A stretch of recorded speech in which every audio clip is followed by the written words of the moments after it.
Olá, meu amigo e minha amiga, sou Priscila Bonini Ribeiro e começamos agora mais um programa Siga Esse Exemplo. Peço licença para entrar na sua casa e mostrar aqui um programa diferente, que traz uma energia muito positiva. Relatamos histórias de vida que transformam a vida de outras pessoas através da sua atuação profissional.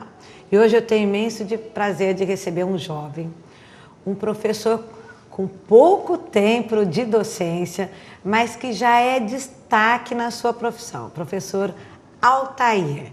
Ele é professor na Escola Vicente de Carvalho e São Francisco de Assis.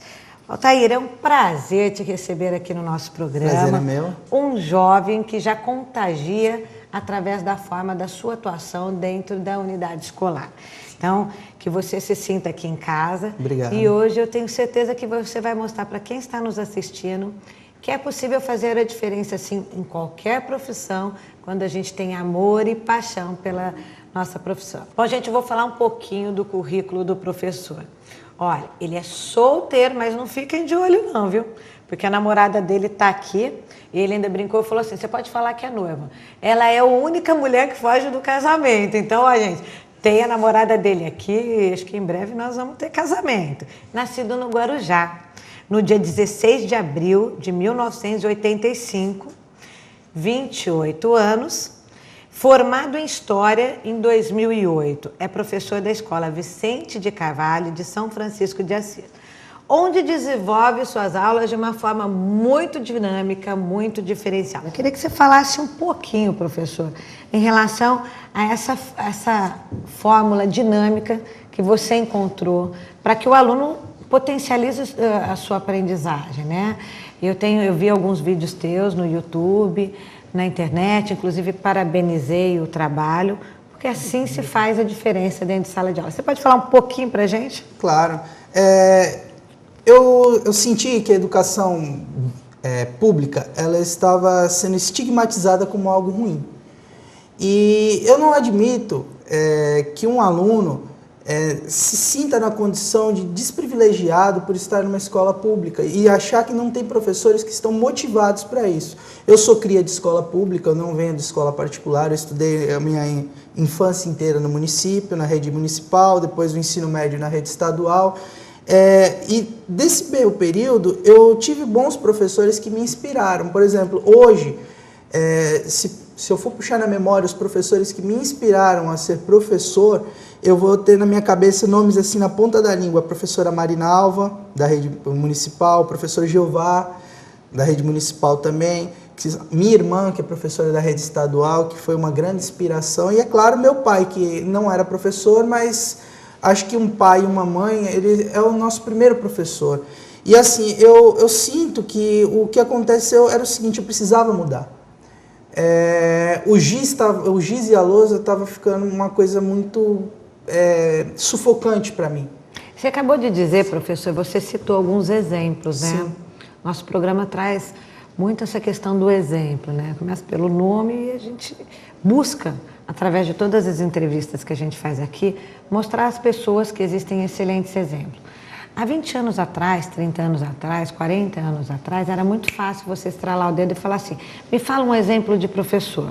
Hoje a gente vem observando, com essa nova configuração familiar, com essa nova geração que está entrando dentro das escolas agora, tem um perfil diferenciado, né? Começando porque a concepção de família mudou, Sim. A configuração mudou. Alguns anos atrás a gente tinha papai e mamãe, hoje nós temos às vezes um conhecido, um vizinho que cuida daquela criança, né? E tudo isso acaba tendo reflexo dentro da sala de aula. Você acabou de dizer que essa geração que está aí cansou daquele formato antigo e tradicional de sala de aula. Claro. Em que momento você percebeu isso? Do primeiro momento que eu entrei em contato com os jovens na educação, eu senti que eles estavam gritando por algo mais, porque a indisciplina numa sala de aula, ela é fruto do desinteresse. Ela não tem, na minha concepção, uma aula indisciplinada, no sentido tendo na palavra, uma aula indisciplinada é uma aula que o aluno não tem interesse. E eu comecei a observar uma forma diferente de trabalhar com o aluno. A música foi um resultado novo, mas eu nunca tive eu posso dizer para você que nesses 6 anos praticamente que eu já leciono, eu nunca tive um problema em sala de aula grave.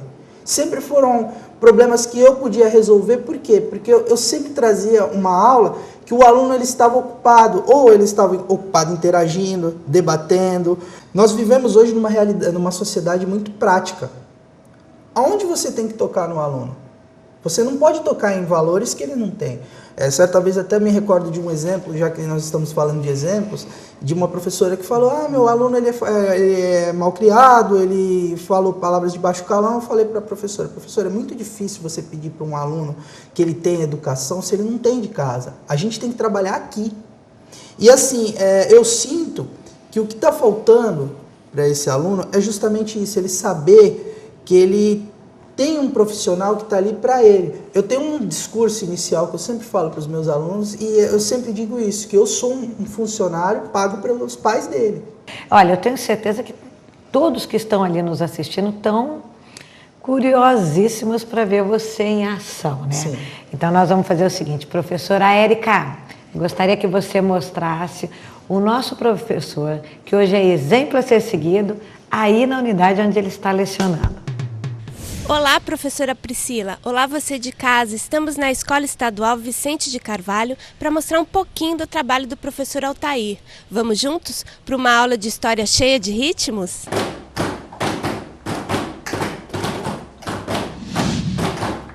Paguei! É meu! A Louisiana, o Alasca eu comprei e o Texas. As minhas aulas elas são elaboradas num padrão de cursinho pré-vestibular, né? Eu vejo que a melhor maneira de você conseguir uma aula, uma atenção dos alunos é uma aula mais dinamizada. Então, por exemplo, vai desde do recebimento do conteúdo que eles recebem via Facebook, eles não têm um conteúdo passado em lousa, que é o que perde umas 2 ou 3 aulas. Desde a parte em si da música, que a gente acaba montando junto, como vocês viram, é apenas uma brincadeira, mas essa brincadeira você acaba decorando uma música que pode te ajudar num vestibular, num concurso público, que é essa minha intenção em si, que é preparar o aluno para o vestibular e para o concurso público. O professor Altair é um professor bem participativo, inclusive tem contagiado de maneira positiva os outros professores. Os professores têm até conversado com ele para saber sobre algumas técnicas, e ele também tem um relacionamento fora com os alunos. Ele sempre tenta estar acompanhando, vendo se eles estão com alguma dificuldade fora, às vezes relacionamento familiar. Então ele tem esse perfil também de mediação. A parte da música, você acha que ajuda bastante vocês na hora de fixar o conteúdo, de aprender mais as matérias? Com certeza, né? Uma forma mais que é jovem, se aproxima mais de uma música, de uma coisa. Ele puxa para esse lado, sempre fica mais fácil as coisas. Eu ensino e eu aprendo com isso, né? Eu estou aprendendo a estar interagindo com os meus alunos e com isso eles vão estar absorvendo o que é principal, que são os conteúdos para que eles possam estar indo bem em vestibulares, concursos públicos, que é o nosso principal objetivo hoje na escola, né? Bom, professora Priscila, depois de tudo que a gente acompanhou aqui na Escola Vicente de Carvalho sobre o trabalho do professor Altair, com certeza, pela sua criatividade e o dinamismo com que dá as suas aulas, ele é um exemplo a ser seguido. Não é, turma?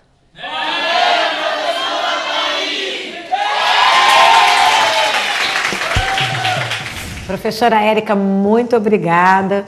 Acho que agora fica muito mais fácil das pessoas entenderem porque o professor Altair é um exemplo a ser seguido. Mas assim, você entende que você tem algum fato marcante na tua infância que determinou o seu lado profissional? Claro. Eu vou ressaltar a minha infância bem rapidamente. Meu pai já é falecido, ele era militar, era policial militar do estado de São Paulo, e minha mãe é uma dona de casa.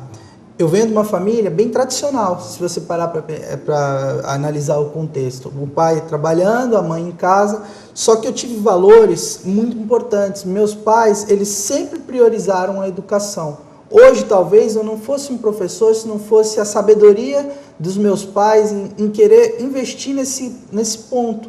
Porque assim, a maioria dos pais vem uma pessoa quando está com 16, 17 anos, que não, ele tem que trabalhar. Não, realmente, ele tem que o adolescente ele tem que trabalhar sim, mas ele tem que se preocupar com o futuro dele. E meus pais, eles deixaram bem claro isso. Tanto que somos em 3 irmãos. Minha irmã, eu sou o mais novo, né? Eu sou o caçulinha. A minha irmã Geisa é professora de inglês e o meu irmão é policial. A gente observa assim a falta de religião, né, nessa geração que vem. Você acha que isso é um ponto a ser trabalhado dentro da sala de aula? Claro. São todos temas muito polêmicos, né? E graças a Deus eu consigo abordar todos os temas polêmicos de uma forma tão sossegada.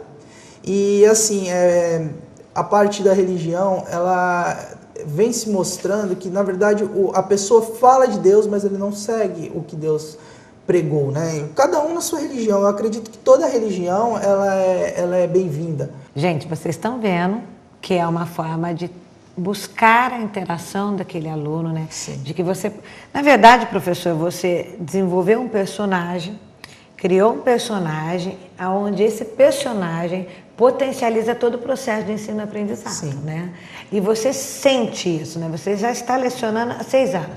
Você já encontrou alunos que passaram por você e que relembram da questão das suas aulas e que o quanto foi importante? Você tem algum relato assim que tenha te chamado a atenção e fala assim, olha, eu nunca vou esquecer de uma frase que eu ouvi de um ex-aluno? Eu tenho muitos alunos que até hoje me veem como irmão mais velho, alguns me veem como pai deles, porque eu sempre tive uma visão assim de ver um aluno cabisbaixo, meu, de qual é o teu problema? Quer conversar? E assim, eu não tenho um exemplo, eu tenho vários, é impossível trazer um. Porque se eu lembrar de um, eu vou ser injusto com todos aqueles que eu ajudei, todos aqueles que passaram na minha vida. Eu tive alunos que teve problema com drogas, que graças a Deus com as minhas conversas eles conseguiram sair das drogas. Eu tive alunos que tiveram problemas de estar envolvido com o tráfico de drogas, que depois de conversas comigo, aos poucos, eles foram saindo do tráfico de drogas. Eu tive alunos que tiveram problema com gravidez, que não sabiam como chegar aos pais, e nas conversas a gente conseguiu resgatar. Eu acho que tem inúmeros exemplos, e o mais importante é que eu me sinto muito agraciado por ser professor, porque quando eu escolhi ser professor, é uma coisa que eu venho falando sempre, eu escolhi ser professor pelo sacerdócio, não pelo salário, não pelas condições de trabalho, porque assim, o professor que perde muito tempo vendo os problemas da educação, ele não traz a qualidade que ele tem dentro dele e a qualidade que ele pode trazer para os seus alunos. Eu tenho muito isso comigo. Você tocou num ponto fundamental, né? É o amor pela profissão sacerdócio, né? Hoje a gente ouve inúmeros debates de que, olha, ser professor é uma carreira normal, profissional, né? Não, é uma carreira diferenciada. O professor é que forma as outras profissões.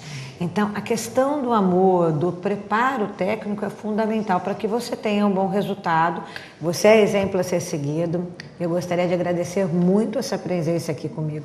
Vou deixar aí uns minutinhos para você fazer suas considerações finais, dar um abraço a quem quiser e deixar aí uma mensagem para as pessoas que nos assistiram, né, para que elas entendam o porquê você dinamizou o processo dentro de sala de aula e que é possível, sim, transformar grandes sonhos através da educação. Então, está aberta a câmera para você, professor. Você pode olhar ali. Eu gostaria de dizer o seguinte, em primeiro de tudo, gente, o aluno ele não tem culpa da nossa condição atual. É muito além de todos nós. Nós temos que trabalhar muito, nós temos que melhorar muito a educação, porque se nós não melhorarmos a nossa educação, nós vamos ter um país que daqui a 20 anos nós não vamos ter pessoas qualificadas para o mercado de trabalho e nós não vamos ter cidadãos preparados para a vida. Eu escolhi a música, eu escolhi a irreverência para poder estar trabalhando. Você profissional da educação, escolha o jeito que você achar melhor. Eu não estou dizendo para você seguir o meu exemplo em relação à música. Seja você, trabalhe. O aluno ele vai te considerar muito se você for uma pessoa atuante. Que o aluno sabe quando o professor é atuante, não é. A gente pensa que a gente está enrolando ele, mas a gente não está enrolando o aluno. E assim, eu gostaria de agradecer muito a oportunidade que o programa me deu. Gostaria de mandar um abraço muito grande para os meus alunos do Vicente Carvalho, São Francisco de Assis, do Marcílio Dias, que foi a minha base, com a minha falecida, minha querida diretora Lucimeire, faleceu recentemente, para mim era uma mãe. Ela era tia do... Ela estava na rede estadual e na rede municipal, né? Ela tia de um menino brilhante que já trabalhou conosco e trabalha lá. Infelizmente foi uma perda. Eu acho que este ano e o ano passado a gente teve grandes perdas na educação municipal, né? Mas eu tenho certeza de onde ela estiver, né? Ela vai estar seguindo aqui a nossa entrevista, vai falar assim, ó, eu plantei uma sementinha, olha lá o professor. Ela está gritando comigo, Altair! Gente, e assim, eu gostaria de mandar um abraço principalmente aos meus pais, à minha namorada, aos meus irmãos. Quando eu disse aos meus pais, meu pai é falecido, né? Eu mando um abraço para ele no céu, e eu tenho um pai na terra, que é o professor Pires, que é professor de karatê, meu segundo pai aqui. E eu gostaria de dizer para vocês o seguinte, vamos acreditar mais na educação, porque nós precisamos melhorar isso, e depende de nós, não depende dos alunos. Foi um prazer tê-lo aqui conosco. Chegamos ao final do nosso programa. Eu tenho certeza que quem estava nos assistindo fugiu um pouco daquele cotidiano, onde no momento que você acorda, você já se depara com várias situações complicadas e complexas do mundo contemporâneo. Beijo iluminado para vocês, fiquem com Deus e a gente volta num próximo programa com alguns minutos que demonstram claramente que é possível sim transformar e que existe muita coisa boa para ser feita no nosso país, no mundo, e que conspire para uma transformação da nossa sociedade. Fiquem com Deus.